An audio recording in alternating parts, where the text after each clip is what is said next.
Hey guys, AK here. Very good question. Have I ever experienced racism and have I been affected by it?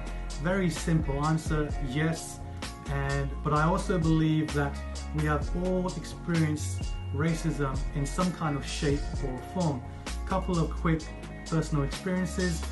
I remember one time when I was trying out for England basketball team, I went for a grueling selection process from 40 candidates to 14 players. I made it, I got there, I was in the team, but very quickly I was exited, I was kicked out of the squad. And I asked around why. I was the only Asian guy there. It was because one of the coaches didn't like me because of the color of my skin. So he was racist.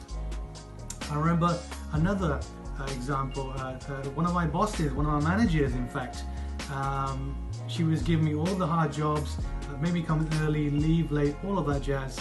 But it was until my colleagues told me she has something against you, she is racist towards you, that I didn't know what was happening.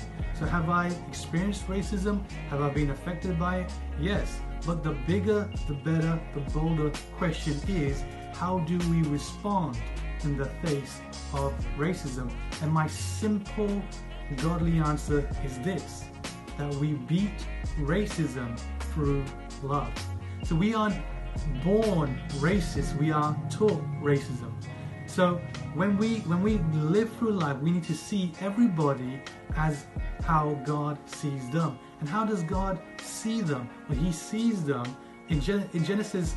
It talks about He crafted, He fashioned, He created, He made man in His own image and after His likeness. And so God sees human race, human beings on this earth. Whenever He looks down, He sees them in the image of God. He sees them as a representation, as a reflection of Himself. And that's what we need to do. We need to fix our eyes and see people as if God sees Himself. And so how do we show love though? That's a very good question. Jesus says the greatest commandment is to love God with all your heart, with all your mind, and with all your soul. So when we love God with everything we have, our identity is placed in Him, and He then lives in us. And when that happens, when that relationship happens with God, He gives us the second thing. The second greatest commandment is to love one another as if God has loved you. And when you experience the love of God, your reaction is to show the love of God.